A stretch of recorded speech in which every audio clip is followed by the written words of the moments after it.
So, Dr. Dipen Patel. Hi. Welcome to Red FM studio. Thanks a lot. Thank you so much for coming here.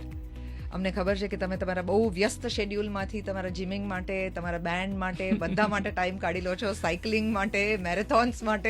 Yes, talking about that, સવારે 50 kilometre cycling કરીને આવ્યો છું. આજે Yes. Wow, this is amazing. તમે hair and neck surgeon છો, specialist છો ઓન્કોના. My first question to you is કે એવા ઘણા બધા લોકો છે કે જેને આપણે કહેતા હોઈએ કે તમે ટોબેકો છોડી દો અથવા તો સિગરેટ છોડી દો. આ જે છે એનાથી તમને કેન્સર થવાની બહુ શક્યતાઓ છે. અને પ્રીવિયસ જે આપણે ઇન્ટરવ્યુઝ કર્યા છે એમાં હું સમજી છું કે હેડ એન્ડ નેકના કેન્સરમાંથી 90% or plus Yes, more than that, yeah. હા એ ટોબેકોને કારણે જ હોય છે. તો આપણે ધારો કે એમને કહીએ કે તમે ટોબેકો છોડી દો, તો પછી શું કરો? That is exactly, that is just half the truth કે ટોબેકો છોડી દો, આલ્કોહોલ છોડી દો, સ્મોકિંગ છોડી દો. કોઈ એ કમ્પ્લીટ નથી કરતું સેન્ટેન્સ કે આ છોડી દો અને શું કરો. અને એના માટે પહેલા આપણે એ સમજવું પડે કે ટોબેકો સ્મોકિંગ જેના પર લખ્યું છે ક્લિયર કટ, ગવર્મેન્ટે લખ્યું છે, આટલું લોકો કેમ્પેન્સ ચલાવે છે કે tobacco is injurious to health. હવે તો ગવર્મેન્ટે એને બી શોર્ટ કરી નાખ્યું છે. If you have notice, previously government use to, આપણે જે મૂવીઝમાં જઈએ છીએ ને ત્યાં બતાવે છે કે tobacco is injurious to health. Now they write tobacco kills, smoking kills, alcohol kills. Okay, so they have shortened it and made it more scary. હા, તો બી એ લોકો સમજતા નથી કે કેમ તો બી બંધાણી બની જાય છે માણસ. તો the scientific reason behind it is the kick, જે કેઝ્યુઅલી આપણે જેને કિક કહીએ, જેનું scientific medical word is happy hormones. જે આપણા હેપી હોર્મોન્સ હોય છે એને એલિવેટ કરે છે. સ્મોકિંગ એલિવેટ કરે, આલ્કોહોલ એલિવેટ કરે, ડોપામાઇન, સેરોટોનિન, ઓક્સિટોસિન અને એન્ડોર્ફિન્સ. યસ, સો આ 4 હેપી હોર્મોન્સ છે, એની કિકના લીધે જ માણસ એને બંધાણી બની જતો હોય છે. So we have to figure out કે જ્યારે આપણે વ્યક્તિને કહીએ છીએ કે તમાકુ છોડી દો, તો એમણે એમના હેપી હોર્મોન્સ કોઈક રીતે તો મેનેજ કરવા પડશે, રાઈટ? સો એ હેપી હોર્મોન્સ આપણે ઘણી બધી રીતે મેનેજ કરી શકીએ છીએ. જેમ કે ડોપામાઇન છે, એ if you talk to your loved ones તો બી ડોપામાઇન સિક્રેટ થાય છે. એક ખાલી ચોકલેટ ખાવાથી બી ડોપામાઇન સિક્રેટ થતો હોય છે. અને કોઈ સારી બુક આપણે વાંચીએ, આપણા ઇન્ટરેસ્ટનું સોંગ સાંભળીએ, જે તમે you play very nice songs on radio, so even that can secrete dopamine and endorphins. અને another, yes, playing with pets, spending time with your loved ones, exercise. જે આપણે ઘણીવાર નિગ્લેક્ટ કરતા આવીએ છીએ કે એક્સરસાઇઝની મારે ક્યાં જરૂર છે, હું તો ફિટ છું. નહીં, પણ તમને મને જેટલી જરૂર છે એટલી જ એ ટોબેકોના બંધાણીને જરૂર છે એક્સરસાઇઝની, because they will find their happy hormones from those exercise. જેમ કે એક્સરસાઇઝથી એન્ડોર્ફિન્સ રિલીઝ થાય છે. ઘણીવાર આપણે સનશાઇનમાં જઈએ ત્યારે આપણે નોટિસ કર્યું હોય કે સન એક્સપોઝર થયું હોય ને એ દિવસે તડકામાં ગયા તો ઊંઘ સારી આવે છે. That is because of the medical fact કે સનશાઇનમાં જવાથી આપણો સિરોટોનિન પ્રોડક્શન વધે છે, which is a sleep hormone. એટલે તમને ઊંઘ સારી, લેન્થ તો મળશે પણ ઇવન ડેપ્થ બી સારી તમે ઊંઘની અચીવ કરી શકશો. તમારી વધારે deep sleep, yeah right, the quality of the sleep will be improved with exposure of the sun. એટલે તમે વધુ ફ્રેશ ઉઠશો સવારમાં. Exactly, you feel recharge, you feel refuelled. કારણ કે અધરવાઇઝ ધ ટોબેકો કન્ઝ્યુમર્સ, એ લોકો ટોબેકો લે છે so that they brighten up. હા, yeah, that's what they think. Yes, that's what they think. Yes, so they have to hack their happy hormones in a way કે આ બધું જે આપણે વાત કરી એ પ્રમાણે they can take care of their happy hormones.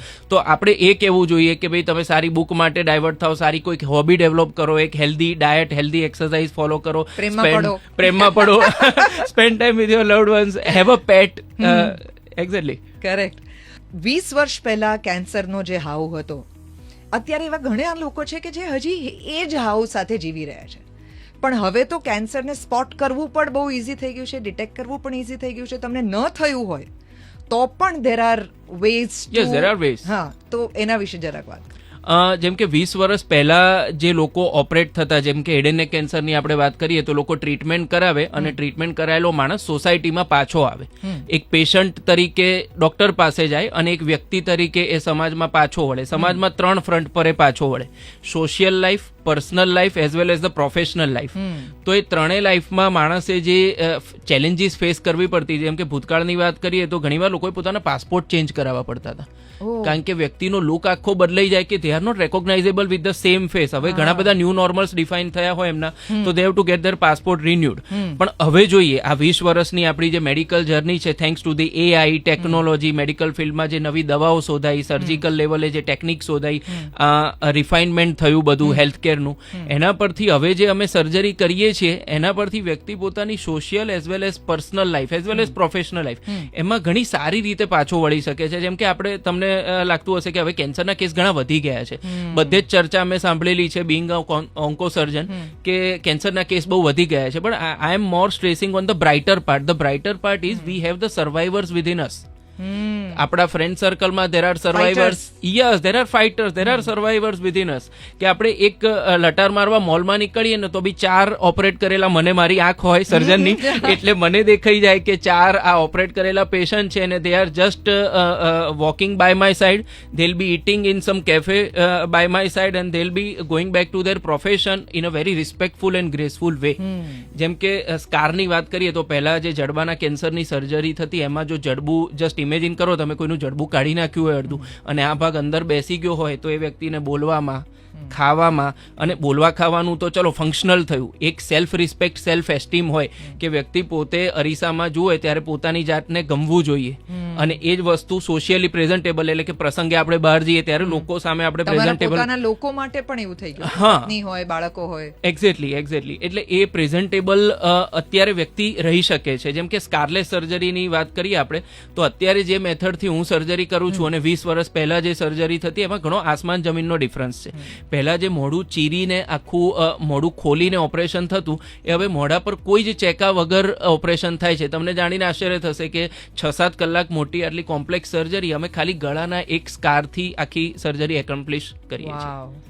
Yes, so it is called a single incision commando surgery in which we don't give any scar on the face. So વ્યક્તિને કોઈ સોશિયલ સ્ટિગ્મા અથવા તો personal decreased self respect, self esteem સાથે જીવવું નથી પડતું. એ થયો cosmetic part. Talking about the functional part, કે એનું જે મોંનું ડેવિએશન ના થયું હોય, ખાલી ગળાના સ્કારથી આપણે સર્જરી કરી હોય એટલે એનું બોલવાનું બી એઝ ઇટ ઇઝ રહે. ફોન પર વાત કરે તો યુ કેનોટ મેક આઉટ કે આ વ્યક્તિએ કેન્સર સર્જરી કરાઈ છે અને is a survivor. Yes, there are people you'll be surprised to know કે જેમનું વોઇસ બોક્સ અમે કાઢી નાખ્યું હોય, જેમ કે સ્વર પેટીનું કેન્સર હોય તો અમે ટોટલ લેરિન્જેક્ટોમી કરી હોય, સર્જરી કરીને કાઢી નાખ્યું હોય, એ લોકો પણ ફોન પર વાત કરે. એના માટે ઇલેક્ટ્રોલેરિંગ્સ નામના ડિવાઇસ, TEP નામના ડિવાઇસ એટલા શોધાઈ ગયા છે કે લોકો ફોન પર બી વાત કરતા હોય છે. નો ડાઉટ ભગવાને આપેલી સ્વર પેટી જેવો અવાજ ના આવે, કદાચ એનાથી થોડો અલગ અવાજ આવે, પણ દે કેન ટોક રિસ્પેક્ટફુલી અને સામેવાળું અને પોતે સમજી બી શકે. વાવ વાવ. I know somebody કે જેમની પાસે એવું બટન જેવું છે, so when he wants to talk he can just press that બોલી button. શકે Yes, અને પછી છોડી દે. yes, So you talking about the same thing? yes, I'm talking about that. It is called TEP device. TEP. જેને cancer નથી થયું એને પણ હવે કેન્સર સ્પોટ કરી શકાય છે એડવાન્સમાં, કે તમે કેન્સર માટે સસેપ્ટેબલ છો કે નહીં? યસ, એના માટેની કોઈ ડિવાઇસ હોય તો એની વાત. Prevention is better than cure જે આપણે કાયમ કહેતા આવીએ છીએ એ પ્રમાણે જો કેન્સર થાય એ પહેલા જ રોકી શકે. કારણ કે કારણ તો આપણે, તમને બી ખબર છે, મને બી ખબર છે, આપણે વાત કરીએ છીએ કે ટોબેકોથી કેન્સર થાય છે અને એના માટે ધ્યાન રાખવું જોઈએ. પણ ઘણીવાર ટોબેકો વર્ષોથી ખાતું હોય એ વ્યક્તિને પ્રશ્ન થતો હોય છે કે આપણે ડોક્ટર પાસે જઈએ અને તપાસ કરાવીએ તો અમારા ઝાયડસ કેન્સર સેન્ટરમાં અમે એક ડિવાઇસ વાપરીએ છીએ, it is called well scan. તો એનાથી આપણા મોઢામાં એક ફ્લોરોસન્ટ લાઇટ નાખવામાં આવે છે અને લાઇટ રિફ્લેક્ટ બેક કેવી થાય છે એના પરથી તમને કેન્સર થવાની શક્યતા કેટલી છે એ 15 થી 20 વર્ષ એડવાન્સમાં તમને ખબર પડી શકે છે. હા, જેમ કે કેન્સર સીધું જ તો થતું નથી, એની પહેલા ચેન્જીસ થવાના ચાલુ થાય છે, which we call pre malignant changes, right? The zero, હા, ધ સ્ટેજ 0, કે એમાં કેન્સરમાં તમે હજી એન્ટર પણ નથી થયા. તો એ સ્ટેજમાં અમે ફ્લોરોસન્ટ લાઇટ નાખીને એ ડિસાઇડ કરીએ છીએ કે આ વ્યક્તિના મોઢામાં કયા કયા ચેન્જીસ થવાના ઓલરેડી ચાલુ થઈ ગયા છે. સો આપણે એ વ્યક્તિને ત્યાં જ રોકી શકીએ, અટકાવી શકીએ, કાઉન્સેલ કરી શકીએ કે ભાઈ હજી કેન્સર નથી થયું તો ટોબેકોથી અત્યારે યુ ટર્ન લેવાનો, this is the right time. અને બીજો એક રિપોર્ટ છે જેમાં અમે DNA ની ટેસ્ટ કરતા આવીએ છીએ, મોઢામાંથી એક પેનલેસ સેમ્પલ લેતા આવીએ છીએ જેને બ્રશ સાયટોલોજી કહેવાય. અને એ સાયટોલોજીમાં અમે એન્યુપ્લોઇડી કરીને DNA એક ખામી શોધતા આવીએ છીએ. જો એ ખામી જણાય તો અમે વ્યક્તિને એ કહી શકીએ છીએ કે તમને કેન્સર થવાની શક્યતા નોર્મલ માણસ કરતાં વધારે છે, just because you are addicted to tobacco અને મોઢામાં ચેન્જીસ થવાના ચાલુ થઈ ગયા છે.